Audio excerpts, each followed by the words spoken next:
quickly. Settle down. When the Tet Offensive was over, the National Liberation Front was nearly wiped out, leaving the Americans in control of the cities and most of the hamlets of South Vietnam. For their effort, the Communists had lost a total of 45,000 dead, while the Americans and South Vietnamese lost 6,000. Since the planners of the offensive expected a people's uprising, the most secret of the Communist cells had been ordered to emerge and lead the fight in the open. When the offensive was defeated, cell members had to flee to the jungle. Thus, the Tet Offensive ended in the destruction of much of the NLF infrastructure in the south. This was a heavy blow to the Communist war effort. After Tet, the regular North Vietnamese army did most of the fighting against the U.S. However, the Tet Offensive also brought about a different kind of turning point. It strongly influenced the opinion of the American public.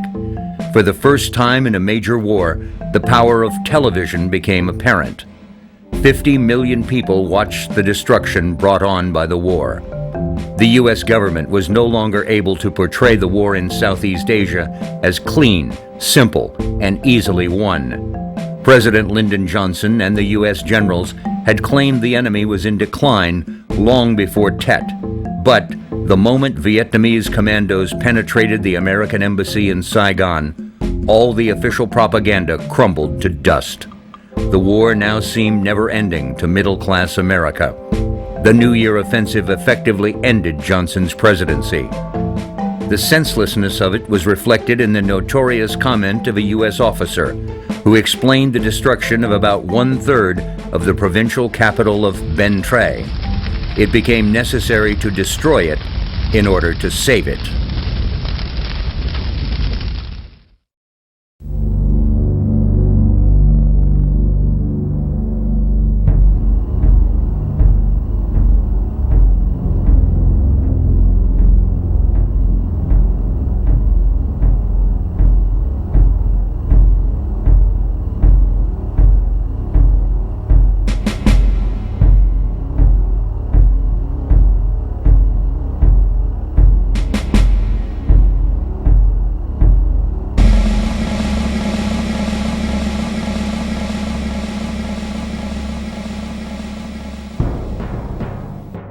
Separate from conventional, unconventional operations of the 5th Special Forces Group were the clandestine operations of Military Assistance Command Vietnam Studies and Observations Group, MACV-SOG. The Studies and Observation Group was a cover name to disguise SOG's real function, and the name Special Operations Group, as it was sometimes called, described its real mission more accurately.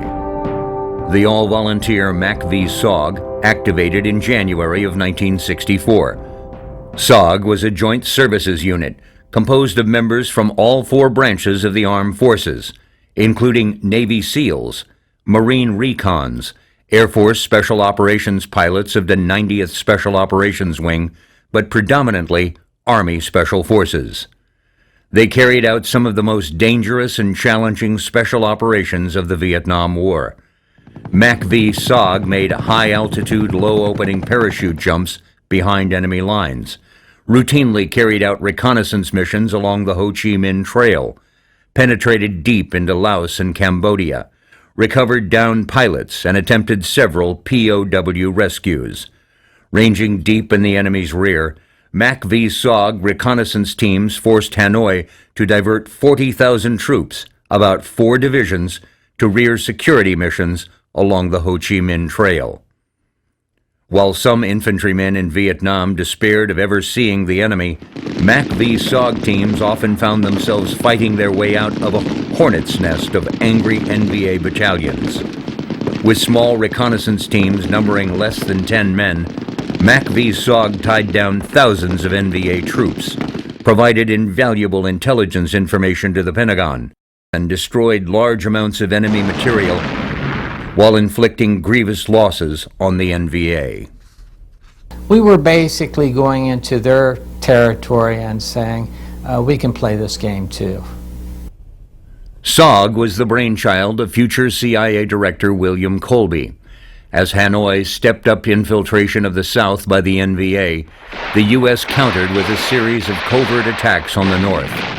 The unit organized to send a message to the communist leaders was the Studies and Operation Group, SOG.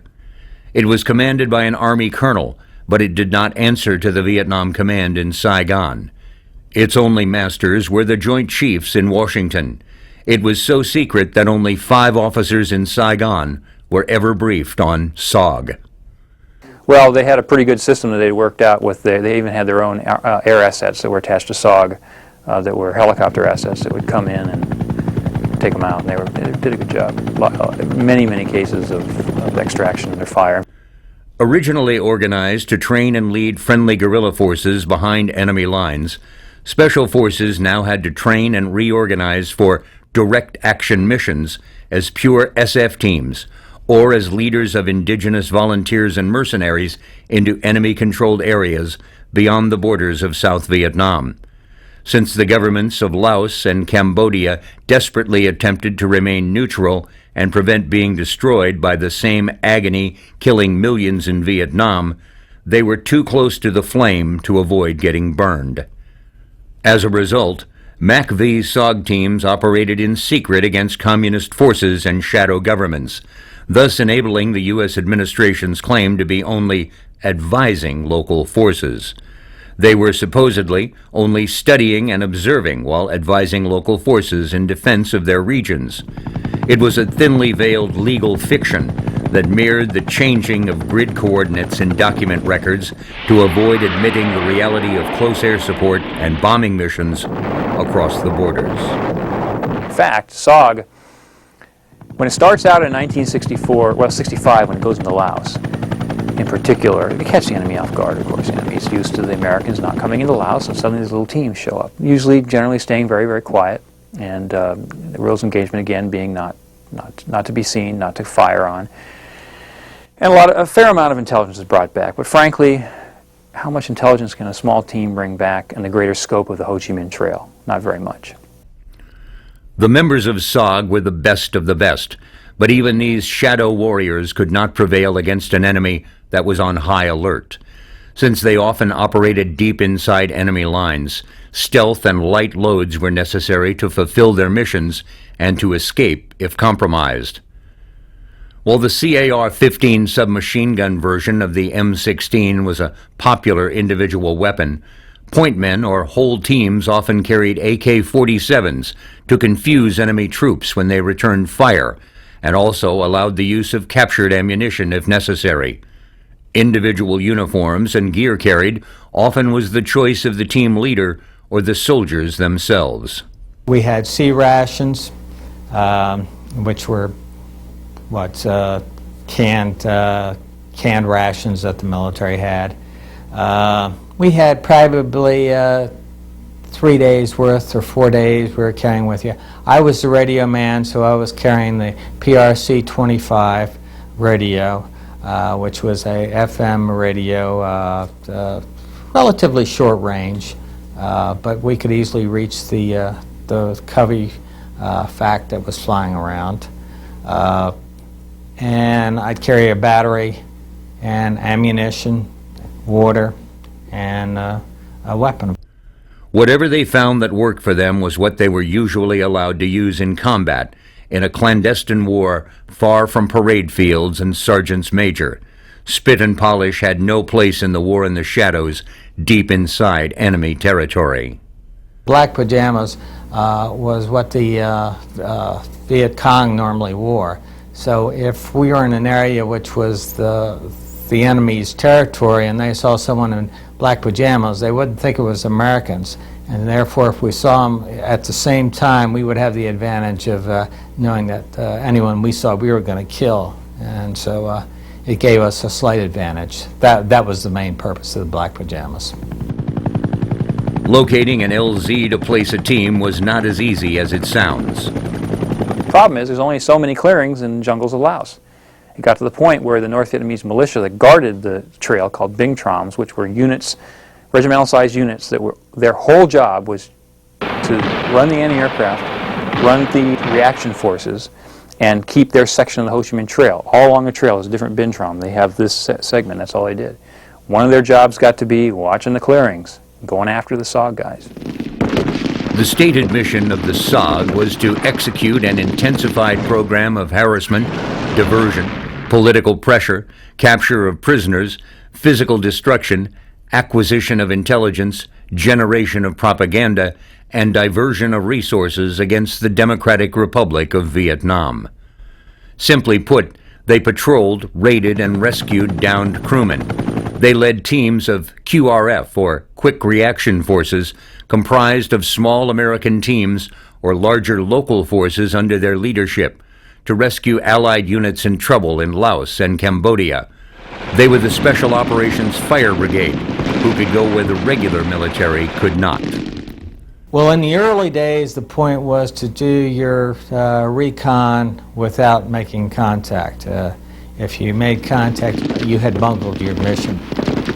But towards the end, the idea was to take prisoners. They were recruited, trained, equipped, and sent into the shadows to cover a lot of ground and create the maximum damage on short notice. Their operations are among the least known of the Vietnam War. That also means that a large portion of their losses are considered missing in action to this very day. Few that were captured or killed on operations were ever rescued or recovered. It was known by the operators that the missions were the most dangerous sort and that many would not return. The teams were usually a mixture of local native volunteers or refugee ethnic groups who often fought against their millennial foes and felt intense loyalty to their American teammates. We were using 12-man teams. 3 Americans, which was the team leader, which was the 1-0. We had a assistant team leader, which was the 1-1, and the radio operator, which was a 1-2. They were the Americans. The rest of them were indigenous personnel. They could be Nongs, who are basically Chinese Vietnamese, or Montagnards, who were the mountain people. And the Montagnards were really the good ones to be with because they lived in the woods, they knew how to move through the woods, versus the Nongs, who were basically city folk. One thing that SOG veterans say, I'm probably going on a limb here, but a lot of things that they say is that they had a huge impact on the North Vietnamese in Laos and Cambodia, in that they tied up regiments, whole regiments of North Vietnamese who had to remain behind to watch for these special forces. Not true. They didn't tie anybody up. That was a job of the Bing Troms that were already there. It didn't matter whether special forces was there or not. They were going to be there doing their job. Main force units that were coming into South Vietnam never were tied up against SOG. If you were a Bing Trom in Laos, would you rather have a SOG team come to get you or the 101st Airborne? Yeah, I'd take a SOG team. Dangerous as they are, still pretty small. So in the greater scope of things, they did not they were good intelligence gatherers, did not tie troops up inside Laos. We gave the military some intelligence that they never really would have had or known if we hadn't have been doing our mission, particularly in the early part, because there was a lot of doubt whether the North Vietnamese Army was involved or wasn't involved in the early part of the when I was there, and that issue was quickly solved when we had pictures of them marching down the Ho Chi Minh Trail. By the mid-60s, SOG's days were numbered. By 66, 67, like I say, the Vietnamese had gotten pretty good at knowing where they were. So most of the heroic stories you hear of SOG are heroic in the sense that they got found, they're running, and they're trying to get extracted. That's where most of the heroics occur. Well, what's the original mission of these guys? It's to stay quiet and undetected. So by the late period, by 67, certainly 68 and 69, the average time on the ground was very, very short. By late period, SOG was fighting a lot, and they were fighting because they'd been spotted and seen, and there's just no way around it. Like I say, you can't come in. There's only so many places you can land in a jungle. They could have walked over the border, but that would have taken weeks or months sometimes, because it's just too far. Not very good for the mission. By 1971, SOG was disbanded officially, but during their secretive years, SOG had logged a combat record unequal in U.S. history. SOG's improvisations helped forge today's special ops doctrine, for units such as Delta Force. It is no coincidence that U.S. Special Ops teams that probed deep behind the lines in Iraq were on blue light duty, the concept of which was developed by SOG. A lot of lessons learned from Vietnam have been preached and taught in the curriculum at Fort Bragg. So in reality, I think a lot has been passed on because a lot of our the guys that were in SOG ended up staying in, were sergeant majors and officers, and they have basically interwoven our experiences and lessons learned into the curriculum down at Fort Bragg. So I feel very good. And I think that the kids are much better prepared now, much smarter. Their equipment is far superior to what we had.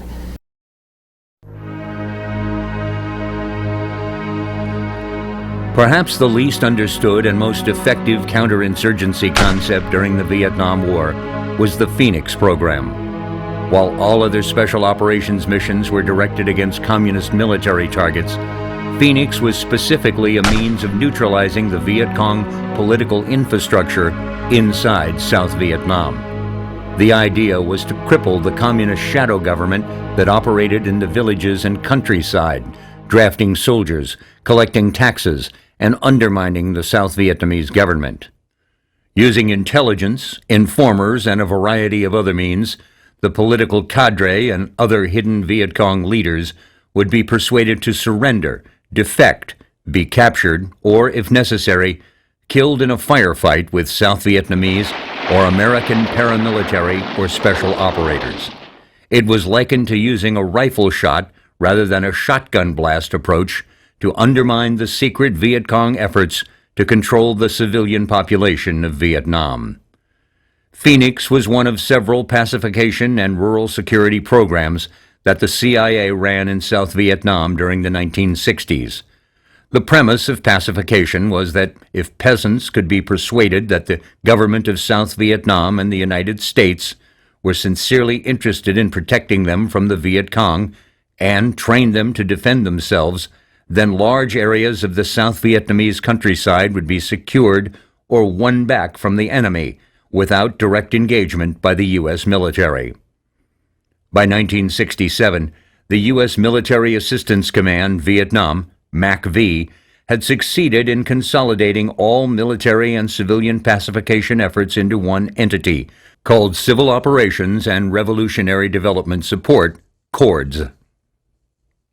The CIA and MACV were intensely involved in CORDS, which was run in conjunction with the Saigon government. CIA veteran Robert H. Comer initially headed CORDS, but it was most active and successful under William E. Colby, who replaced Comer in 1968. During World War II, Colby served with the Office of Strategic Services. After the war, he joined the newly created Central Intelligence Agency, or CIA. After Vietnam, Colby became Director of Central Intelligence. Colby served as DCI under Presidents Richard Nixon and Gerald Ford, and was replaced by future President George H.W. Bush. Colby believed the United States had to rid South Vietnam of the existing communist parallel government in the villages and eradicate the Viet Cong infrastructure, VCI, in the countryside. Thus, CORDS, while working on village defense and civic action programs, including land reform, infrastructure building, and economic development, also devoted considerable resources to rooting out the VCI. Another component of CORDS was the Phoenix program. Although Phoenix was run and ostensibly controlled by the Saigon government, the CIA funded and administered it. Phoenix built on the work of the CIA, creating a network of over 100 provincial and district intelligence operation committees in South Vietnam that collected and disseminated information on the VCI to field police and paramilitary units. Essentially, these committees compiled lists of known VCI operatives. Once the name, rank, and location of each individual VCI member became known, CIA paramilitary, or South Vietnamese police or military forces interrogated these individuals for further intelligence on the communist structure and its operations. The lists were sent to various Phoenix field forces, which included the Vietnamese National Police, U.S. Navy SEAL teams, and U.S. Army Special Operations groups, and provincial reconnaissance units such as the one in Tay Ninh. The number of Viet Cong cadres neutralized by various means by the Phoenix program between 1965 and 1972 are staggering, though wildly exaggerated by supporters and detractors. The CIA later estimated that between 1968 and 1972, Phoenix neutralized 81,740 people suspected of being Viet Cong cadre or NLF membership, of whom 26,369 were killed, thus crippling the communist infrastructure. While the Phoenix program did not destroy the Viet Cong infrastructure inside South Vietnam, it certainly prevented the communists from successfully operating a shadow government and overthrowing the Republic of South Vietnam through popular revolt. It's claimed that while the Tet Offensive of 1968 virtually destroyed the Viet Cong as a fighting force, the Phoenix program forced the communist cadres inside South Vietnam to go so far underground that it destroyed their effectiveness. The Viet Cong infrastructure and local military units were so weak that they had to be replaced by North Vietnamese cadres and military troops who were less effective than local native personnel. After the United States and other Allied troops withdrew, by 1973, it required the direct military intervention of the North Vietnamese Army to defeat an ill-trained, poorly equipped South Vietnamese military and government with poor leadership and morale. Ranger! Port! Ho! Track! Ranger! Port! Ho! Track! Ho! 1, 2, 3, 4! Here we go! Here we go! Here we go! Here we go! Every day! Every day! Gotta run! Gotta run! Every day! Every day! Gotta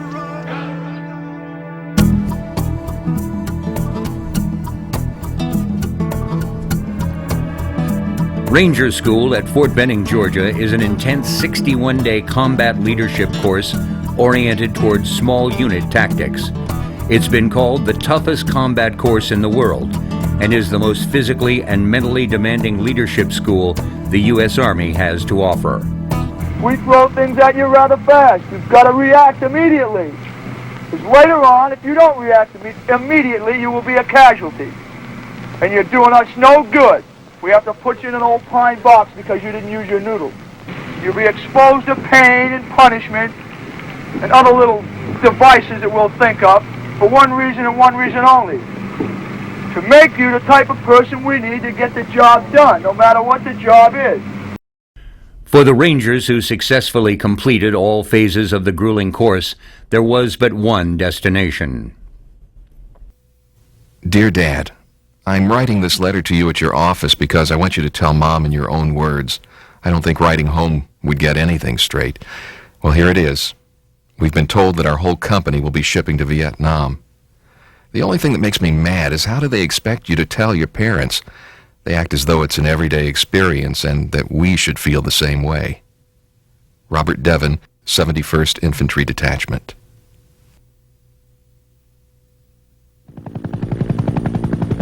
On March 7, 1969, the Department of the Army ended the independence of the LRPs with message number 89375. On that day, the LRPs became part of the 75th Infantry Regiment.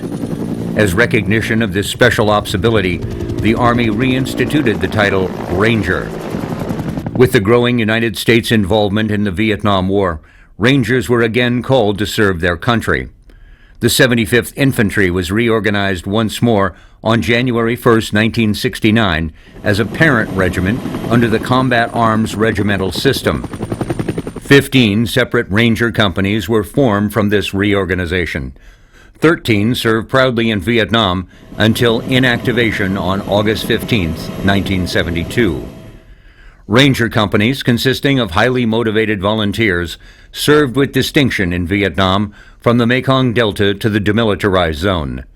Assigned to independent brigade, division, and field force units, they conducted long-range reconnaissance and exploitation operations into enemy-held and denied areas, providing valuable combat intelligence. The companies assumed the assets of the long-range patrol units, some of which had been in existence in Vietnam since 1967. They served until the withdrawal of American troops.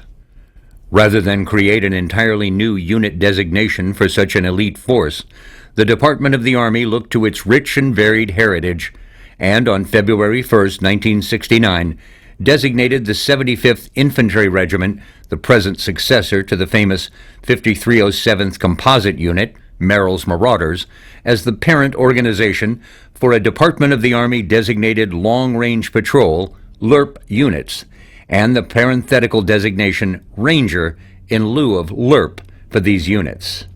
I got promoted to Staff Sergeant out of Ranger School. And I said, yeah, and they go, you want to go to 74th Infantry LRP? I said, hell yeah.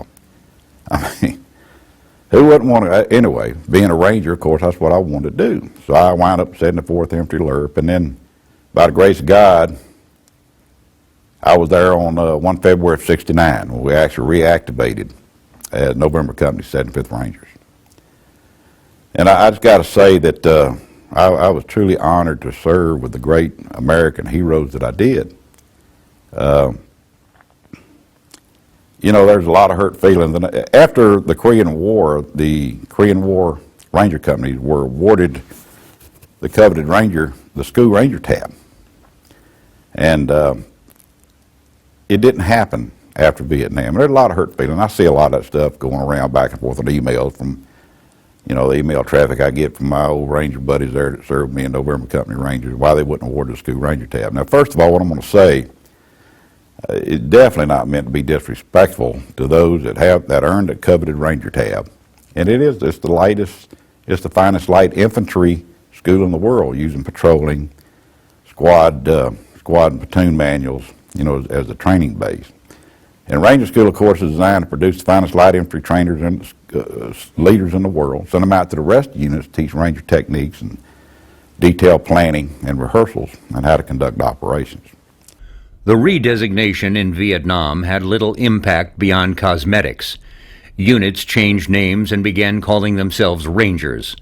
The new Rangers were to wear the patch of their parent unit, since no official Ranger patch was authorized. In the finest tradition of the Rangers of the past, the Vietnam Rangers ignored what the brass in Washington wanted, and without exception adopted the black and red scroll of the World War II and Korean veterans. Along with the scroll, the LRPs adopted the unofficial motto of the Rangers. Rangers lead the way had been earned on the beaches of Normandy in World War II. The official motto of the 75th Infantry, Suis Sponte, also became a part of the LRPs. This motto was quite appropriate for the volunteer recon men, as it means of their own accord. What was the reason for the change? According to Lieutenant Colonel B.J. Sutton, who was the principal action officer for the change, in a letter to the company commander of Company H 75th Infantry Ranger, he said, "I do not want to see the Army, for one reason or the other, give them up in the post-Vietnam period."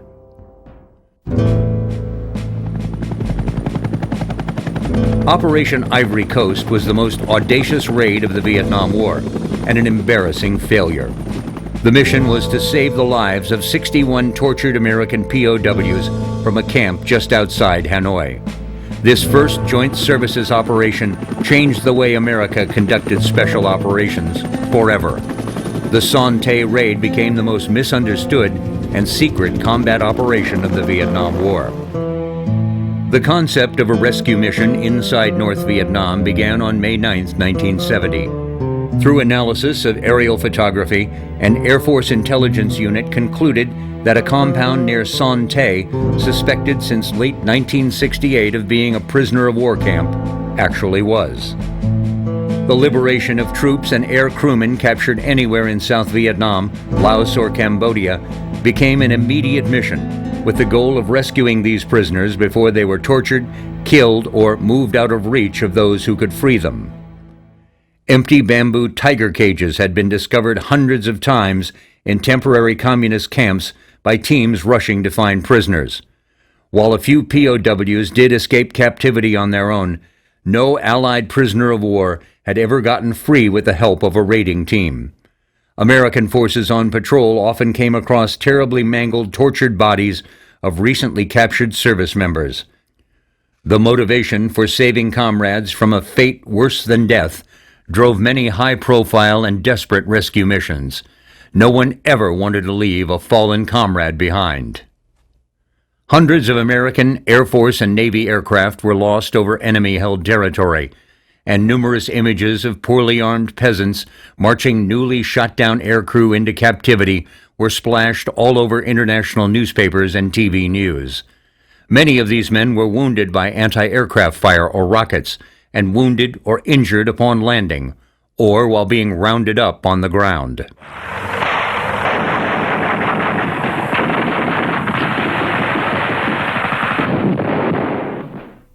I could see the bullets ripping my parachute.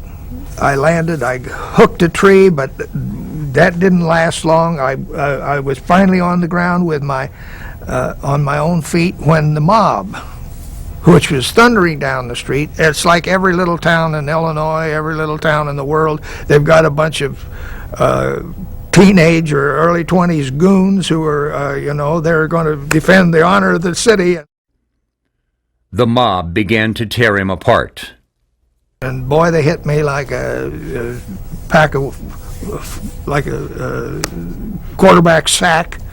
And then I had about a minute of being twisted and bent and kicked, but I wasn't really conscious of what was happening, except that I was being bashed heavily. And then a guy with a pith helmet, I saw his helmet later, he blew a whistle, and that ended that phase. The battered Stockdale was thrown onto a truck to begin his journey to a POW camp. I arrived in prison in a stretcher that had been put in the back of an old truck that I finally was put in to get up to Hanoi. It was Sunday morning.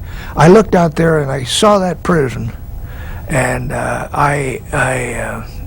the driver of the truck went in to rouse somebody, and then the officer came out with him, and they saw me in the stretcher, and they were going to have some men haul me in. But I looked at the scene of a kind of a rainy Sunday morning in Hanoi, not knowing that I would never see that street for 7.5 years.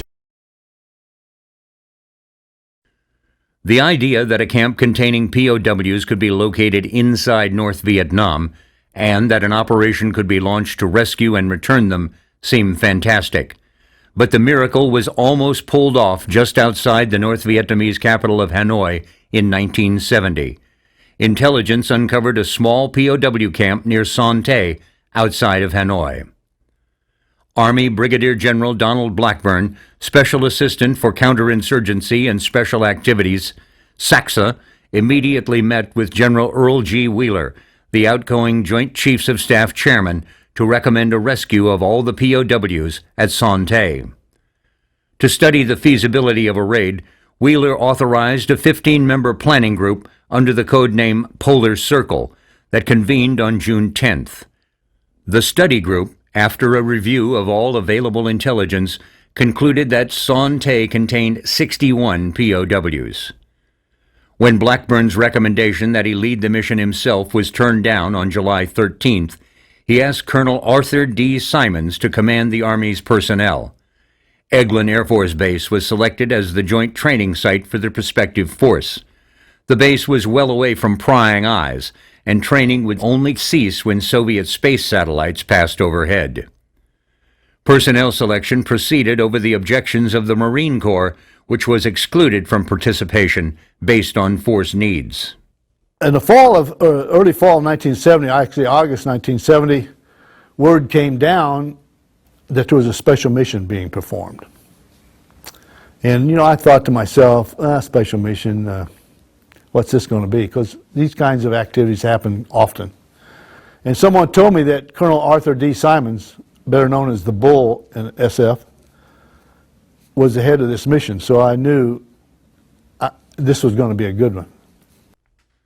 Colonel Simons made a big impression on the young soldiers hoping to join his team. So at the appointed time, reported over to the JFK, John Fitzgerald Kennedy auditorium, which Special Forces was kind of fond of President Kennedy. It was a small place, not real large, you know, but it was packed. There was easily 400 plus people in this auditorium, all because Colonel Simons was in charge. And I never will forget, he came out on the stage the first time I saw the man. He was just an unforgettable character. You know, first off, he had a huge chest and a thin waist, and he had ribbons all the way to the top.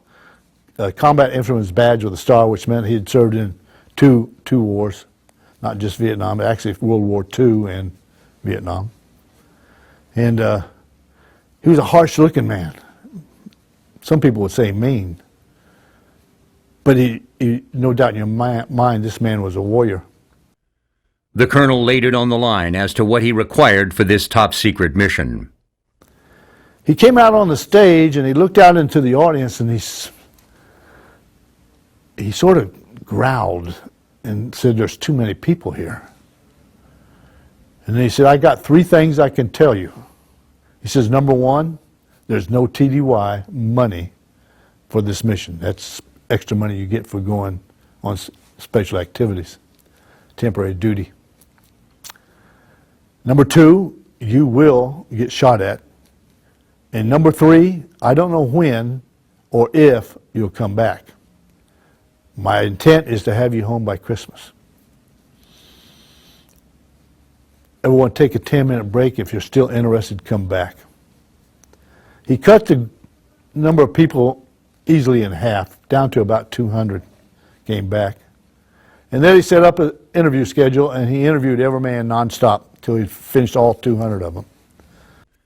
Simons recruited 103 personnel from interviews of 500 volunteers, most Special Forces personnel of the 6th and 7th Special Forces groups, and Rangers from Fort Benning, Georgia. Somehow I must have said the right thing, but I was selected along with 102 other guys.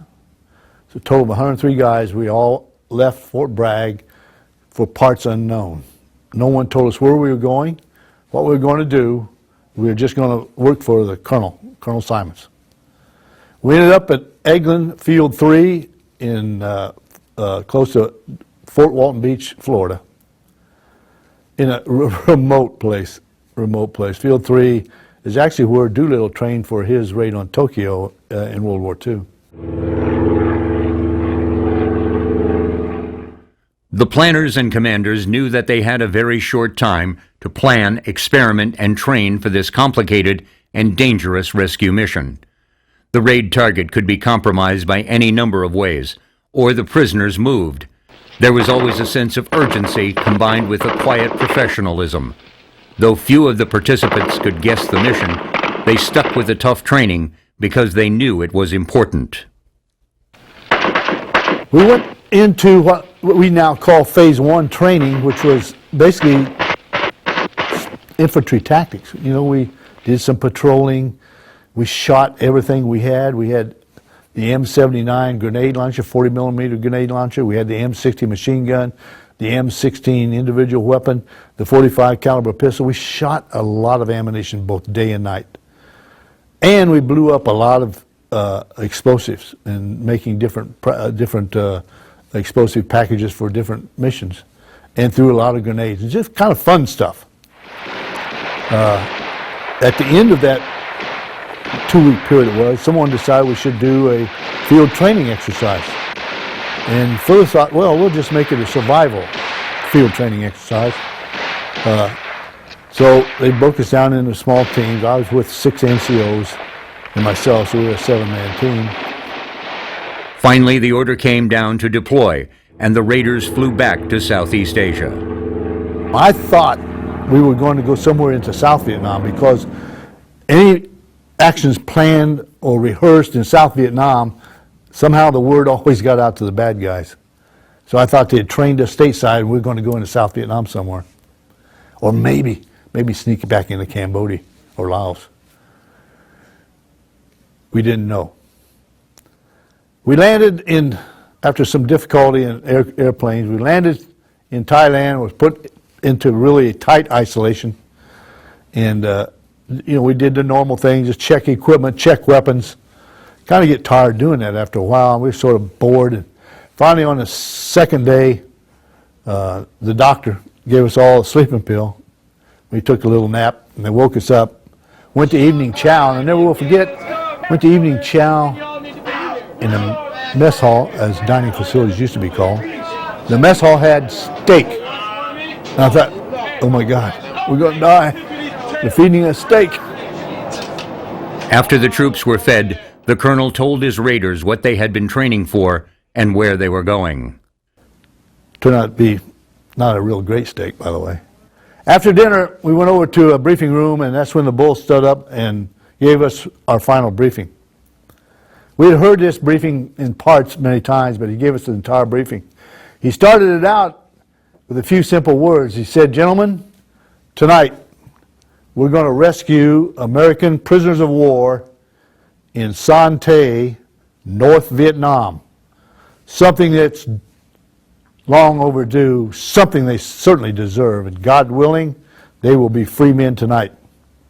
And the room erupted. It just erupted, and we kind of looked. Did he say North Vietnam? Yeah, okay. To the man, they were ready to go. We boarded the aircraft. Everybody checked each other out, making sure that they had their proper ammunition and so forth. And I was on the Greenleaf element. I was the first one off the aircraft, so I rode on the tailgate of the HH-53 going in. Now, after months of training and guessing about their mission, the Special Forces raiders knew what they had been trained to do and were thrilled to take the war to the north to free the POWs. And after the briefing, we went over and started loading up, checking our gear, put all the raiders and all the helicopter pilots and crews in a couple C-130s, and we flew to, I can't remember the name of the town, to a different part of Thailand. Beginning at 2200, November 20th, 1970, aircraft began leaving 5 bases in Thailand and 1 in South Vietnam. The mission was on. The assault formation approached North Vietnam from the southwest, using the clutter returns of the mountains to mask them from radar detection, while U.S. Navy aircraft launched from the aircraft carriers USS Oriskany and USS Ranger in the largest carrier night operation of the Vietnam War. Starting at 0152, 20 A-7 Corsairs and A-6 Intruders, flying in pairs at stepped-up altitudes to deconflict their flight paths, entered North Vietnamese airspace on 3 tracks, dropping flares to simulate an attack. The last track also dropped chaff to mimic the mining of Haiphong Harbor. Over the Gulf of Tonkin, 24 other aircraft in 13 orbits provided support and protection. The operation prompted a frantic air defense reaction at 0217 that provided a highly effective diversion for the raiders and completely saturated the North Vietnamese air defense system. At 0218, Cherry 1 transmitted the execute command, Alpha, Alpha, Alpha, to all aircraft as it overflew the prison and deployed 4 illumination flares. It then performed a hard-turning descent to 500 feet and dropped 2 battle simulators south and southeast of Son Tay. After Apple III made its strafing pass with the side-firing miniguns on the prison's guard towers, Cherry 1 successfully dropped 1 of 2 planned napalm ground markers as a point of reference for the A-1s, then departed the objective area to a holding point over Laos. The assault helicopters, in a single file, encountered winds that caused them to break formation 150 yards to the right of their intended track. En route into the combat area, or the POW compound, I could see quite a bit what was going on out there. A reference to missiles coming up. It's sort of scary. You're sitting back there and you see something red coming through the air at you, but you know, we continued on. The helicopters, they would make evasive moves to keep from getting hit. The pilots of Apple III, the gunship helicopter preceding the others, observed a compound nearly identical to the prison camp in size and layout, and steered toward it, followed by the assault lift force. This compound had previously been labeled a secondary school by intelligence sources. By that time, Blue Boy, as rehearsed, was firing its weapons to suppress any enemy in the target area from all openings in the helicopter. Bananas pilots recognized the air, applied power, and quickly veered north to the actual target. Despite the error and trees taller than expected, forcing a steeper descent than rehearsed, the assault team crash-landed into the courtyard of Son Tay prison at 02:19 with all weapons firing. Also at 02:19, Apple I dropped the Greenleaf support group south of that secondary school, thinking it to be the target prison compound. Unaware that they were 400 meters from their objective, it lifted off, heading for the holding area. We flew into what we thought was a target area, but we had missed it by 400 meters, and we started towards what was labeled the secondary school. And as we come into this target area, the lead aircraft, which had the Greenleaf element on it, landed, and off they came. And my pilot broke radio silence and announced that we were at the wrong spot. And my aircraft and the Blue Boy element, which was the aircraft that was going to crash land inside the compound, broke away and flew north 400 meters and came into Son Tay, POW camp. The secondary school was actually a barracks for NVA troops. Alerted by Bananas' aborted assault, they instantly opened fire on Greenleaf's two elements attacking the compound. Next thing I noticed, the building that we were 90% sure was a barracks building for the guards, was burning, and there was an NVA standing in the window with flames coming out around him and going up to the roof, the thatch roof, and he's shooting at us. And around cracks between myself and my RTO, Terry Buckler, youngest man on the raid, by the way, who was 20, had just turned 20.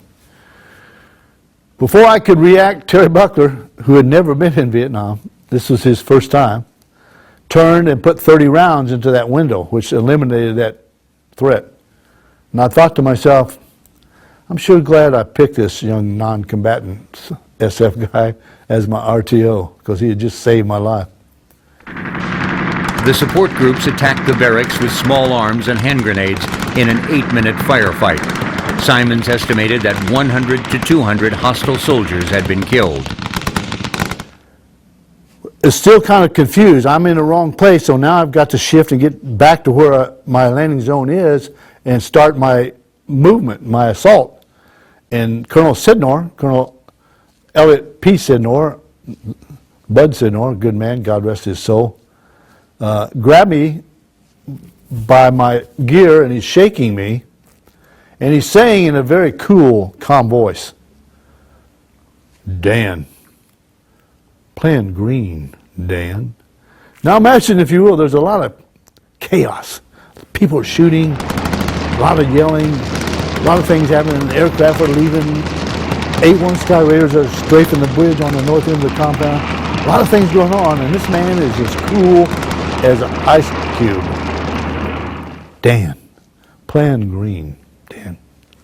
So we shifted our troops into a plan green, which was a plan, if Greenleaf is not there, then Red Wine would do certain things. In this case, we had all the targets of opportunity outside the POW compound. Our base duty, our initial mission, was everything east and south. And Greenleaf had everything east and north. And Blue Boy was inside. 2A1 supported Greenleaf with an airstrike on a wooden footbridge east of the barracks. Apple 1 returned at 0223, and by 0228, the support group had disengaged under fire and reboarded the helicopter for the short flight to the correct landing area. After a thorough search of the compound that included a second sweep, Blue Boy's 3 teams discovered that the prison held no POWs. The raiders transmitted the code phrase, negative items, to the command group. I started pulling my men back out of that area, and they started moving in. And then Colonel Sidno calls me again and says, no items, which was our code word for no POWs. And I was flabbergasted. I was stunned. What do you mean? We're here. Everything's going as planned. No POWs. So I couldn't do anything with that message, so I put it back here in the back of my head right alongside the jump commands and went on trying to stay alive. Then he called me again and he said, Dan, I'm changing the extraction plan. 2 things wrong with that statement. First off, you don't use names on the radio unless something's very important. And so when the boss uses your first name on the radio, you know the next transmission is not going to be very good. I'm changing the extraction plan. In the middle of all this chaos, he's going to give me a new withdrawal order.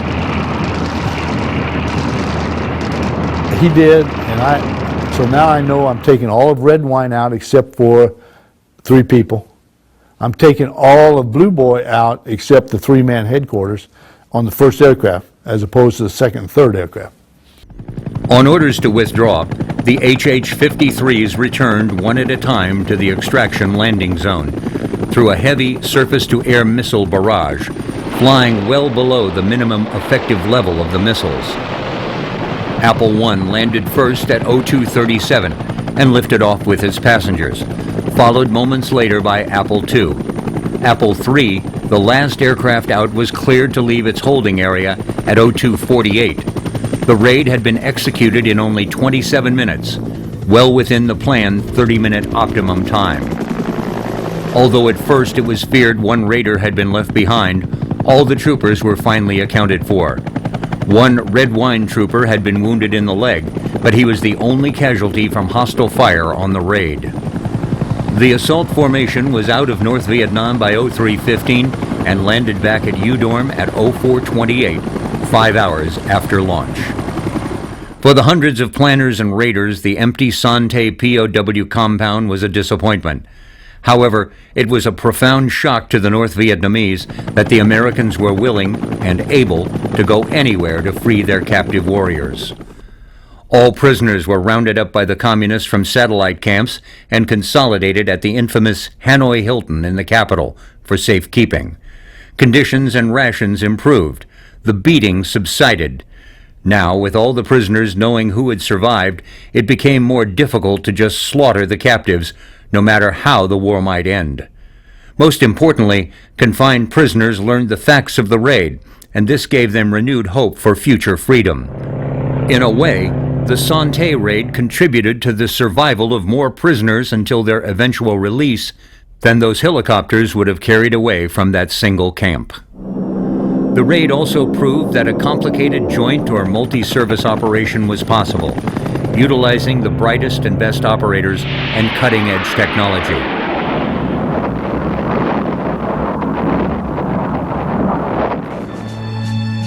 The Special Forces had been used in Vietnam and around the world, mostly to train native troops as a force multiplier with occasional raids. The Son Tay raid was the first major direct action mission of the Special Forces and paved the way for the Delta teams and the United States Special Operations Command that deploys around the world at short notice to this day.